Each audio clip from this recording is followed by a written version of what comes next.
세간에는 이런 얘기가 나와요. 이거 조국 사면도 어심, 털심 김어준이 한 거 아니야? 그 말이 맞죠. 트럼프 대통령은 아메리카 퍼스트인데 예. 더불어민주당은 김어준 김어준 퍼스트잖아요. 김어준 씨가 조국 사태 때 맹활약을 했잖아요. 아, 그랬었죠. 김어준 씨가 예. 지금은 더불어민주당의 상황이죠. 국회의원 후원금이 안 거치면 김어준 씨가 지금 후원금이 얼마밖에 안 거쳤답니다. 그날로 바로 쫙 마감되는. 들어가요? 네. 우와.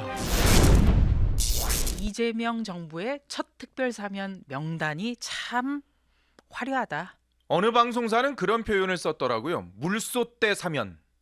물소대처럼 이 사람들을 그냥 집단적으로 그냥 막 빠바바박 그냥 막 사면시켰다라는 표현을 썼던데. 그러니까 광복절에 위안부 할머니에게 정신적 피해를 준, 그리고 물질적으로도 횡령을 한 그렇죠. 윤명천 의원도 들어가 있고요.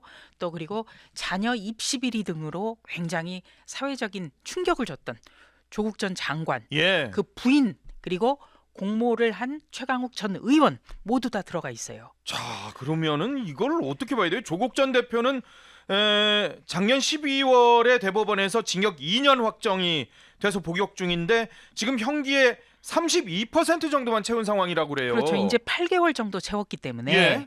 3분의 1 정도 형기를 마쳤거든요. 예. 그런데 형기를 3분의 1 정도 밖에는 지나지 않은 사람을 특별 사면 복권시킨다는 것도 문제가 있는 거죠. 그렇죠. 그리고 또 죄질 역시 예. 자녀의 입시 비리 문제를 그러면 용인한다는 것 아니겠습니까? 아, 참. 이미 사실 정경심 씨는 가석방돼서 지금 나와 있잖아요. 그 2019년이죠. 벌써 6년 전이에요.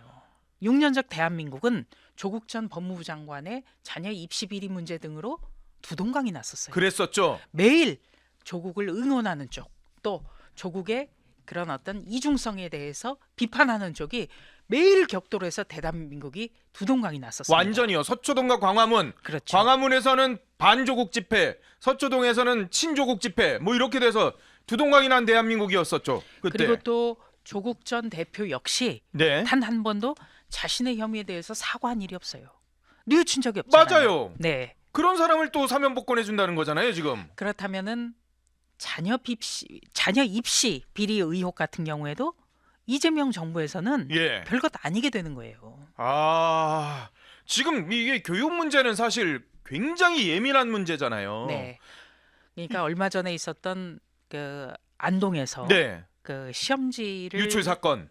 몰래 빼서 시험을 봐서 의대를 가려고 한 예. 그런 여학생도 있었잖아요. 그랬었죠. 예. 그 엄마가 이제 뭐 다 예. 선생님하고, 교사하고 예. 공모를 했죠. 예. 그리고 또 그 조국 전 장관 사태 때 숙명여고 쌍둥이 사건도 있었어요. 아우, 대한민국이 떠들썩했었습니다. 그렇다면 그런 분들은 어떻게 해야 되나? 이야. 지금은 숙명여고 쌍둥이 사건 같은 경우에는 조국 전 장관의 그러니까 자녀들처럼 똑같이 형이 확정이 된 사안이거든요. 그렇죠. 그렇다면 그 사람들도 넣어야겠죠. 죄질이 같잖아요. 예. 예. 저는 그 부분도 보고 있어요. 아, 그래서 그분들 사면 되나? 그렇죠. 조국 전 장관과 부인 그리고 최강욱 전 의원은 모두 공통점이 다 입시 비리예요. 입시 비리예요. 예. 그렇다면 입시 비리 문제에 대해서는 모두 사면 복권이 되는 겁니다. 아하. 그렇게 돼야 되는 거죠. 예. 최소한. 그렇죠. 그래야 다 형평성이 맞는 거 그렇죠. 아니겠어요? 어느 정도는 형평성이 맞죠. 예. 그렇다면은 많은 분들이 자녀를 사랑해서 입시 비리 정도는 저질러도 되는구나라는 잘못된 또 인식을 줄 수가 있어요. 그리고 더 큰 것은 네. 6년 전에 2019년 대한민국으로 다시 돌아갈 수 있다는 문제죠. 6년 전 대한민국이요? 예. 왜요? 그러니까 조국의 지금 사면 복권 문제에 대해서도 현재 더불어민주당 내부에서도 격돌을 하고 있잖아요. 그렇죠. 네. 민주당 내부에서도 예. 지금 안 논란이 된다. 꽤 있어요. 예. 예. 왜 하필 첫 사면 때 조국 전 장관 문제를 다시 재점화를 시키느냐. 예. 이제 어렵게 더불어민주당이 조국의 강을 건넜지 않았냐. 그렇죠. 네. 그러니까 다시 6년 전의 상황, 조국의 강을 건너야 된다라는 점이 다시 재점화가 되는 겁니다. 아, 다시 조국의 강에 다시 빠지는 거네요. 그러니까 강이 아니라 어떻게 보면 늪이죠. 아, 늪에. 예. 빠져 나오려고 노력은 했지만 다시 지금 들어간다는 것이죠. 그것도 본인들 스스로. 네.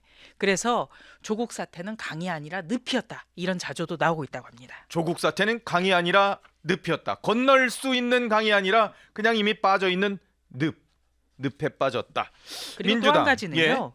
이 조국 전 법무부 장관이 사면 복권되면 여권의 지형도 흔들릴 수밖에 없어요. 그래요? 그건 또 왜 그렇습니까? 우선 당장은 내년에 지방선거가 있잖아요. 조국이 서울시장 나가냐 부산시장 나가냐 아니면 뭐 재보선 나가냐 아니면 대통령 나가냐 벌써 말이 많아요. 네. 그래서 이제 그 내부에서는 조국 전 장관은 사면 복권되면 서울시장이나 부산시장을 나갈 거다. 예. 이런 관측도 나오고요. 또 지방선거 때 조국 혁신당과 더불어민주당이 호남에서는 격돌할 거다. 이런 관측이 나오시는 것이죠. 다른 데서는 공동으로 뭐 후보 단일화 하든 간에 하지만 호남에서는 양당이 경쟁할 것이다. 그러니까 최근에 그 전남 영광의 보궐선거 때 예. 조국 조국당이 혁신당의 후보가 당선이 된 사례가 있거든요. 예. 그렇기 때문에 더불어민주당 내부에서도 이 사회적인 여파는 물론 정치적으로도 지금 지방선거를 앞둔 시점에서 조국 전 장관에게 날개를 달아줘서는 안 된다. 이런 지적이 나오고 있는 겁니다. 이게 호남권에 계시는 분들은 특히 더 그렇게 생각할 수도 있겠어요. 그리고 광역단체 지금 준비하고 있는 분들 지금 하마평이 서울시장은 지금 국무총리 김민석 총리가 나올 거 아니냐 뭐 이런 얘기 나오고 있고 부산시장은 전재수 지금 의원이 또 나갈 거 아니냐 뭐 지금 장관이시죠. 거기도 그런 얘기들이 있는 상황이기 때문에 그분들도 긴장하겠어요. 조국 만약에 복권까지 되면은. 그런데 이게 어떤 지금 여권의 문제여서가 아니라요. 예. 대한민국 전체를 놓고 봤을 때 조국 전 장관 같은 사람이 무슨 정치 혁신을 하고 지역의 발전을 뭐 어떻게 시키겠다고 하고 예. 광역단체장 출마하면 될까요? 아하. 안 되는 거죠. 정치가 아무리 지금 희화화됐다 하더라도 조국 전 장관 같은 사람이 시장 후보로 나서고 또 조국 전 장관이 이끄는 정당의 후보들이 단체장에 출마하고 기초단체장에 저는 그런 일은 없어야 된다고 생각을 합니다. 그래도 뭐 지지율이 깡패라고요 지금. 그래서 이제 이재명 대통령은 예. 이렇게 생각한다는 거예요. 어떻게요? 그 12월에는 이제 성탄절도 있고 예. 또 한 번 특사의 기회가 있거든요. 그렇죠. 그렇지만 지금 초반에 지지율이 가장 정점에 있을 때 조국 전 장관을 사면하는 것이 그래도 위험 부담을 더 줄이는 것 아니냐 이런 생각을 하고 있다는 관측이 나와요. 지금 지지율 높으니까. 네, 고공행진을 힘입어서 예. 지금 차라리 하는 것이 좀 리스크가 조금 더 낮다. 덜하다. 이렇게 본다는 충격이 것이죠. 덜하니까 네. 만약에 국민들 일부가 반발하더라도 에이 뭐 그 정도는 뭐 내가 64% 나오는데 뭐 이럴 수 있다는 거죠. 그래서 이제 조국 전 법무부 장관이 이재명 대통령의 취임식 당일날 예. 옥중에서 쓴 편지가 또 화제예요. 그랬나요? 네, 그때 그 취임식 날 옥중 편지를 썼죠. 뭐 조국도 국민의 한 사람으로 이재명 정부의 성공을 위해서 힘을 보태겠다. 야. 그렇게 쓴 것이 결국에는 사면 사면 복권 해달라는 복권 요청서가 아니었느냐. 청구서. 예, 안 그래도요.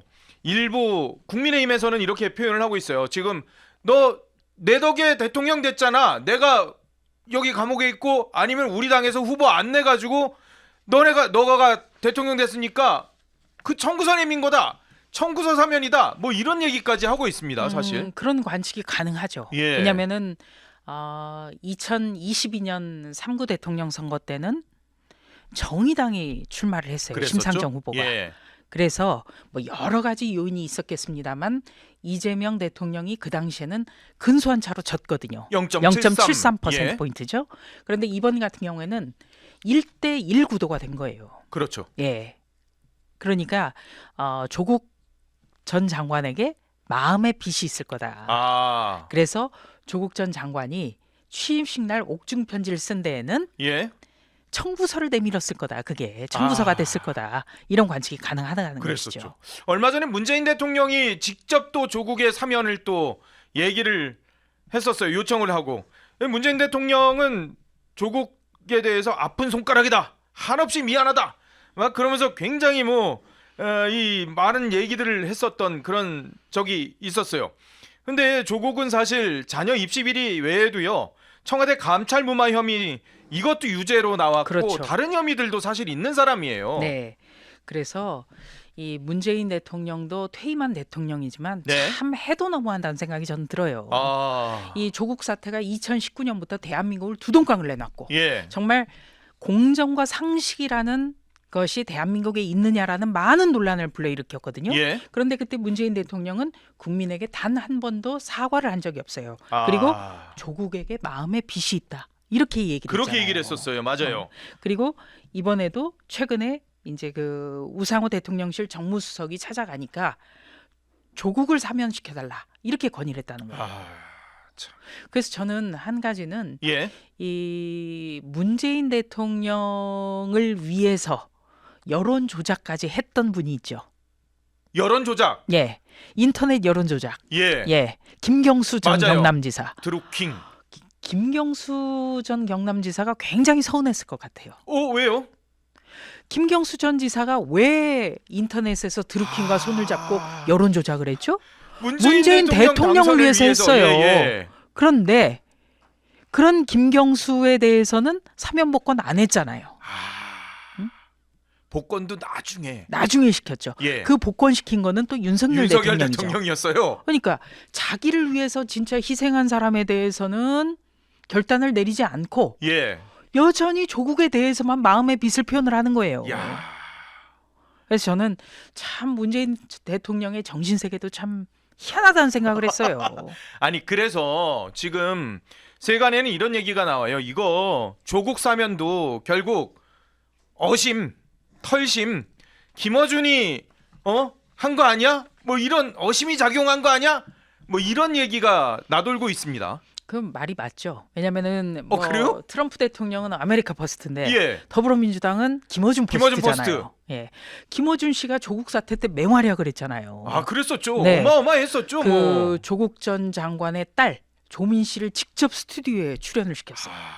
그래서 부정행위 없었다고 조민 씨가 거기서 주장을 하잖아요. 그랬었죠. 그리고 김어준 씨가 문제의 가짜 이력서는 고려대 입시에 반영되지 않았다고 또 방송을 예. 계속했죠. 예.